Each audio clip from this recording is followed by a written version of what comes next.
Hello friends, welcome to our YouTube channel KSP classes. तो कैसे हैं आप सब? आई होप आप लोग बिल्कुल ठीक होंगे।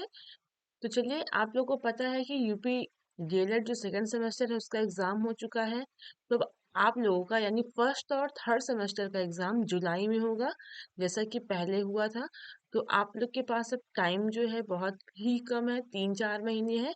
तो उसके अकॉर्डिंग जो है आप लोग को सिलेबस जल्द से जल्द कंप्लीट किया करा दिया जाएगा। और आप लोग अच्छे से फिर पढ़ाई करते रहिए। आप लोगों को फ्री नोट्स भी प्रोवाइड किए जाएंगे, उसके लिए आपको कोई फीस नहीं देनी पड़ेगी। और आप कमेंट करके बताइएगा चैप्टर वाइज आपको नोट्स चाहिए कि पूरा, मतलब कि एक सब्जेक्ट की पूरी नोट्स एक साथ चाहिए। जैसे कि चैप्टर खत्म हुआ तब वो नोट्स चाहिए, कि जब पूरा चैप्टर खत्म हो जाएगा तो आपको एक साथ नोट्स चाहिए। ठीक है, कमेंट करके जरूर बताइएगा। और एक बात और, जैसा कि आप सभी को पता है कि यूपी डीलेट फर्स्ट सेमेस्टर की क्लासेस चल चुकी हैं, यानी चल रही हैं। मैथ और साइंस की क्लास चल रही है। और आज जो है हम पढ़ेंगे शिक्षण के अधिगम सिद्धांत। ठीक, शिक्षण अधिगम के सिद्धांत। तो आप सबको पता है कि फर्स्ट सेमेस्टर में 8 क्लासेस हैं, सॉरी 8 सब्जेक्ट हैं। मैथ है, साइंस है, हिंदी है। Math, science, Hindi, Sanskrit. ठीक है, सामाजिक अध्ययन, बाल विकास, शिक्षण अधिगम और कंप्यूटर। 8 क्लासेस हैं। 3 दिन में एग्जाम कराए जाते हैं, बिना किसी गैप के। इसलिए फर्स्ट सेमेस्टर में बहुत बैक लगता है, तो कोई भी लापरवाही मत करिए और मन लगा के अच्छे से अब पढ़ाई में जुट जाइए। ठीक है, क्योंकि फर्स्ट सेमेस्टर सभी को लगता है कि बहुत इजी है, लेकिन इजी नहीं है। बिना पढ़े कुछ भी नहीं हो सकता है। चीजें सभी नई नई है। जैसे कि मान लीजिए, सभी चीजें नई नहीं है, लेकिन हिंदी हो गया, साइंस हो गया, मैथ हो गया, ये सब तो आपको पढ़ा हुआ है। लेकिन शिक्षण अधिगम हो गया, बाल विकास हो गया, ये सब आपको अच्छे से पढ़ना पड़ेगा। ठीक है, आज जो है हम पढ़ेंगे शिक्षण अधिगम के सिद्धांत का जो पहला चैप्टर है उसको। ठीक है, तो पहला चैप्टर जो है वो है शिक्षा का अर्थ एवं उद्देश्य। तो चलिए देखते हैं।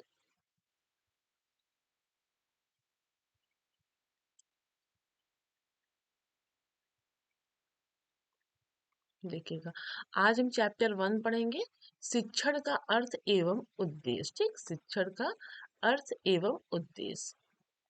सबसे पहले हम देखेंगे शिक्षण का अर्थ होता क्या है। शिक्षण होता क्या है, मतलब शिक्षण का अर्थ क्या होता है।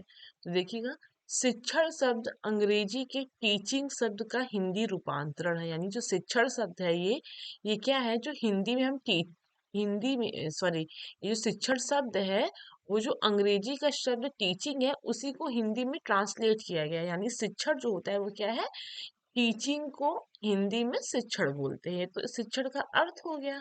अब हम देखते हैं शिक्षण होता क्या है। ठीक, देखिएगा, शिक्षण एक सामाजिक प्रक्रिया है। इस पर प्रत्येक देश की शासन प्रणाली, सामाजिक दर्शन, सामाजिक परिस्थितियां तथा दार्शनिक परिस्थितियां होंगी, वहां उसी प्रकार की शिक्षण क्रिया होगी। कहने का मतलब है शिक्षण क्या होता है, जैसे कि एक ये सामाजिक प्रक्रिया है। मतलब कि जैसे बच्चों को जो भी पढ़ाया जाता है वो क्या होता है, वो शिक्षण ही होता है। यानी टीचर जो बच्चों को पढ़ा रहा है वह प्रक्रिया क्या है, शिक्षण है। और शिक्षण क्या है, एक सामाजिक प्रक्रिया है। जहाँ पे जो भी देश है वहाँ पे जैसी शासन होगी, वहाँ के जैसे सामाजिक, मतलब कि परिवेश होगा, वहाँ पे जैसी भी परिस्थितियां होंगी, वहाँ पे उसी प्रकार की शिक्षण प्रक्रिया होती है ना। जैसे हमारे भारत की शिक्षण प्रक्रिया अलग है, और ब्रिटेन या यूएसए की शिक्षण प्रक्रिया अलग होगी। जहाँ पे जैसा परिवेश रहता है, जहाँ पे जैसा सामाजिक, मतलब कि परिस्थितियां होती हैं, जहाँ पे जैसा शासन प्रणाली होती है, उसके अकॉर्डिंग शिक्षण की प्रक्रिया अलग अलग होती है। ठीक है, शिक्षण शिक्षण इन शॉर्ट समझिएगा, शिक्षण क्या होता है कि जो बच्चों को शिक्षा दी जाती है वो प्रक्रिया ही शिक्षण होती है। ठीक है, अब हम देखते हैं कि शिक्षण का संकुचित अर्थ क्या होता है।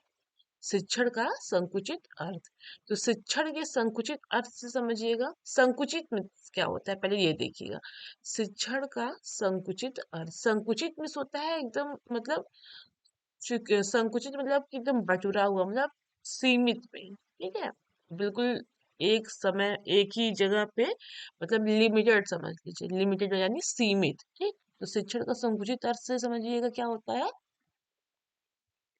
शिक्षण से, सॉरी, शिक्षण के संकुचित अर्थ का संबंध विद्यालयी शिक्षा से है। यानी जो शिक्षण के संकुचित अर्थ है उसका संबंध सिर्फ कैसे है? विद्यालय की शिक्षा से है, ठीक, जिसमें शिक्षक द्वारा एक शिक्षार्थी को निश्चित स्थान पर एक विशिष्ट वातावरण में निश्चित अध्यापकों द्वारा उसके व्यवहार में पाठ्यक्रम के अनुसार परिवर्तन किया जाता है।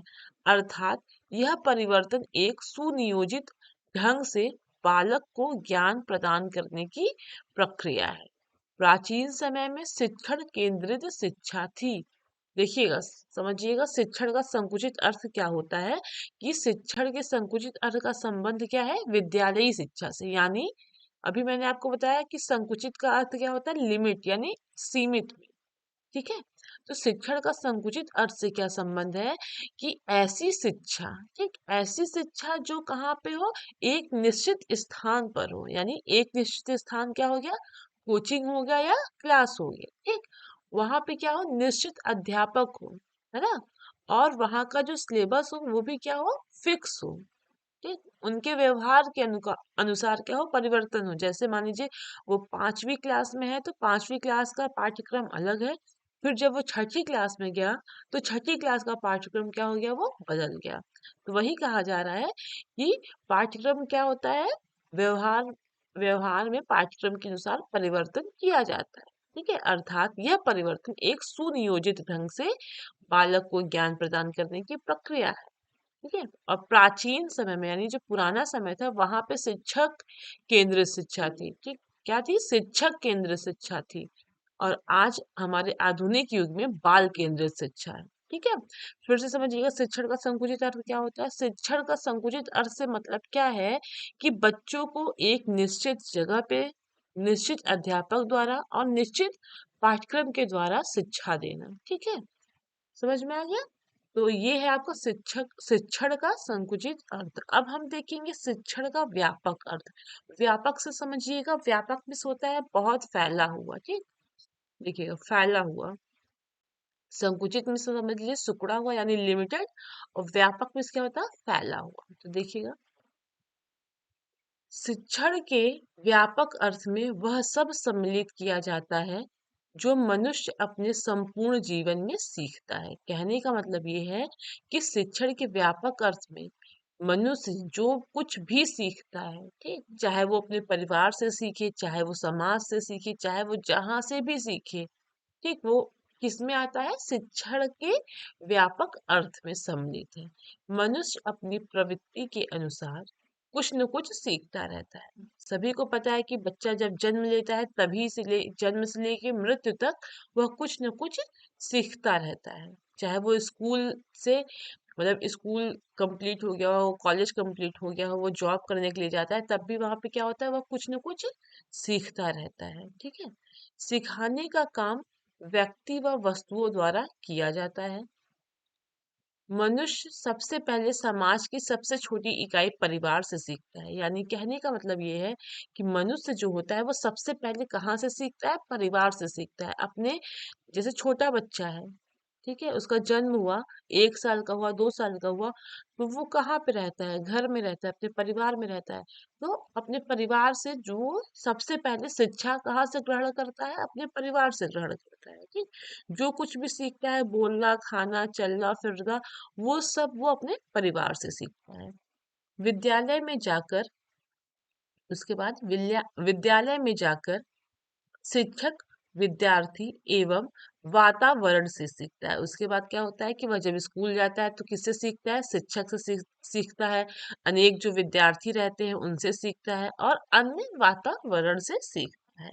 इसके अतिरिक्त समाज में पाई जाने वाली विभिन्न एजेंसियां, यानी मंदिर हो गया, मस्जिद हो गया, गुरुद्वारे हो गए, गिरजाघर हो गए, यानी चर्च हो गए, आदि से सीखता है। उसके बाद वो अन्य, जैसे सामाजिक प्लेस पे जाता है तो वहां से वो सब कुछ सीखता है। तो शिक्षक, जो आपका शिक्षण है उसका संकुचित अर्थ क्या था? यानी बच्चा जो है सिर्फ स्कूल में निश्चित स्थान पे, निश्चित टीचर से, निश्चित सिलेबस के द्वारा वह शिक्षा ग्रहण करता है। लेकिन शिक्षा का व्यापक अर्थ क्या होता है कि इसमें जो होता है मनुष्य, यानी मनुष्य कह लीजिए या बच्चा कह लीजिए, इसमें ये क्या होता है कि अपने परिवार से, ठीक, मतलब वह हर जगह से सीखता रहता है। इसमें कोई निश्चित जगह नहीं फिक्स है, ठीक, इसमें कोई सिलेबस नहीं फिक्स है, इसमें कोई शिक्षक नहीं फिक्स है। ठीक है, वो बच्चा कहीं से कहीं स्कूल में वातावरण, अन्य वातावरण यानी मार्केट हो गया और सामाजिक प्लेस हो गए, ठीक, परिवार हो गया, रिश्तेदार हो गए, जहां से भी सब कुछ सीख रहा है उसी को हम बोलते हैं शिक्षा का व्यापक अर्थ। आई होप आपको समझ में आया होगा। चलिए अब हम देखते हैं शिक्षण की परिभाषाएं। ठीक, एग्जाम में पूछता है कि शिक्षण की परिभाषाएं बताइए। ठीक, तो बहुत सारे आपके वैज्ञानिक हैं, उन्होंने अपना अलग अलग डिफिनेशन दिया है, तो हम उनके अनुसार पढ़ेंगे। तो सबसे पहले हम देखते हैं रायबर्न के अनुसार, रायबर्न जी के अनुसार शिक्षा क्या है। ठीक, देखिएगा,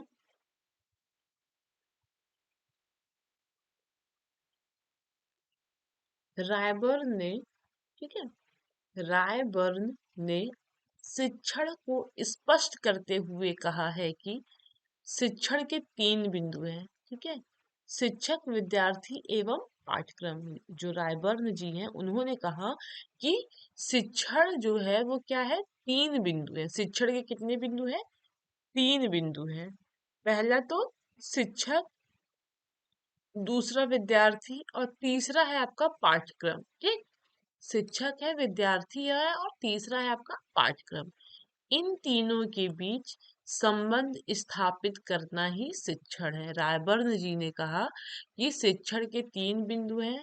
पहला तो शिक्षक हो गया, दूसरा विद्यार्थी हो गया और तीसरा पाठ्यक्रम हो गया। ठीक है, इन तीनों के बीच में क्या करना, संबंध स्थापित करना ही शिक्षण है।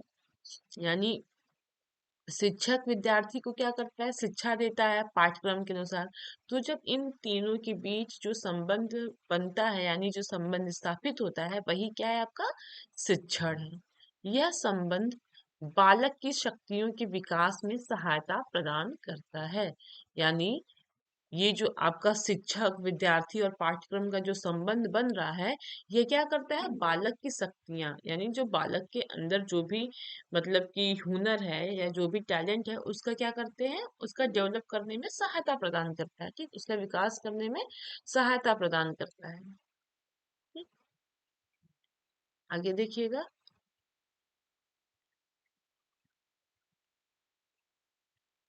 बीएफ स्किनर के अनुसार, ठीक, बीएफ स्किनर के अनुसार, स्किनर ने शिक्षण का अर्थ स्पष्ट करते हुए लिखा है, शिक्षण पुनर्बलन की आकस्मिकताओं का क्रम है।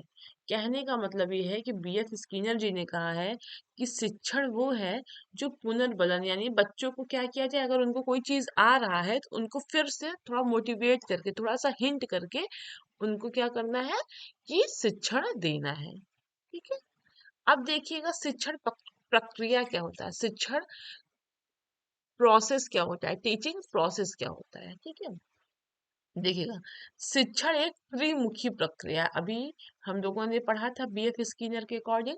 तो देखिएगा, शिक्षण क्या है, एक त्रिमुखी प्रक्रिया है जिसके माध्यम से एक निश्चित परिणाम निकल कर आता है। क्या होता है, जिसके माध्यम से क्या होता है, एक निश्चित परिणाम निकल कर आता है। इसमें प्रथम प्रथम स्तंभ पोल शिक्षक होता है, जिसके पास अपनी योग्यता, अनुभव, गुण, उपलब्धियां एवं अपना दार्शनिक दृष्टिकोण होता है।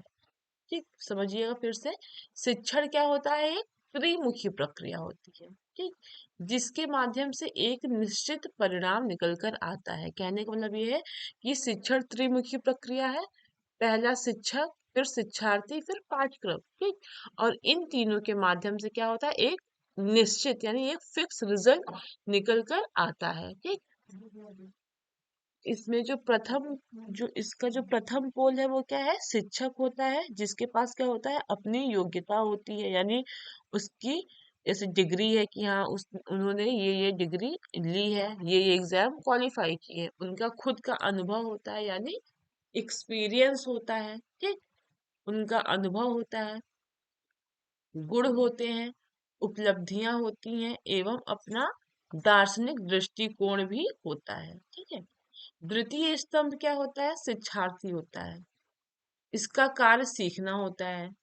जैसे टीचर आपके क्या हो गए, प्रथम स्तंभ हो गए, और इनकी क्या होती है, शिक्षक की अपनी योग्यता होती है, अनुभव होता है, गुण होता है, उपलब्धियां होती हैं, और दार्शनिक दृष्टिकोण होता है। और द्वितीय स्तंभ जो है वो उसमें कौन होता है, स्टूडेंट्स होते हैं। ठीक, इसका कार्य क्या होता है, सीखना, यानी जो शिक्षार्थी है वो क्या करते हैं, सीखते हैं, उनका कार्य सीखना होता है। और तृतीय स्तंभ जो है पाठ्यक्रम, इसमें क्या होता है कि इसमें तृतीय स्तंभ में आपके पाठ्यक्रम यानी सिलेबस होते हैं, या फिर क्या कह सकते हैं, टीचिंग सब्जेक्ट होते हैं, जिसके अनुसार शिक्षक द्वारा बालक के व्यवहार में परिवर्तन किया जाता है। ठीक, अब देखिए ये आपका डायग्राम बन गया। तीन अभी हम लोगों ने क्या पढ़ा था, त्रिमुखी प्रक्रिया ना। तो पहला क्या हो गया, शिक्षक हो गया, दूसरा आपका शिक्षार्थी, और तीसरा आपका पाठ्यक्रम। ठीक? अब देखिएगा शिक्षण के प्रकार। तो शिक्षण के प्रकार कितने हैं वो देखेंगे। पहले तो समझिएगा, शिक्षण एक सतत प्रक्रिया है जो प्रशिक्षण से लेकर अनुदेशन तक चलती है। कहने का मतलब ये है कि शिक्षण क्या है, एक सतत यानी कॉन्टिन्यूअस यानी लगातार चलने वाली प्रक्रिया है। ठीक, जो प्रशिक्षण से लेकर यानी जब किसी को सिखाया जाता है या उसको प्रशिक्षित किया जाता है, यह वहां से शुरू होता है और अनुदेशन तक चलता है, यानी जब तक वह जीवित रहता है वह तब तक कुछ न कुछ किसी न किसी माध्यम से सीखता रहता है। ठीक, यह निम्न प्रकार के होते हैं। तो देखिएगा, पहला है आपका शासन प्रणाली के आधार पर। ठीक है, शासन प्रणाली के आधार पर। तो शासन प्रणाली के आधार पर इसको तीन भागों में विभाजित किया गया है। पहला है आपका एक तंत्रीय शिक्षण, दूसरा है आपका लोकतंत्रीय शिक्षण, और तीसरा है आपका हस्तक्षेप रहित शिक्षण। ठीक है, दूसरा है आपका शैक्षिक क्रियाओं के आधार पर। तो शैक्षिक क्रियाओं के आधार पर देखिएगा, इसको तीन भागों में विभाजित किया गया है। पहला है आपका प्रस्तुतिकरण, ठीक, दूसरा है आपका प्रदर्शन, और तीसरा है आपका कार्य कर।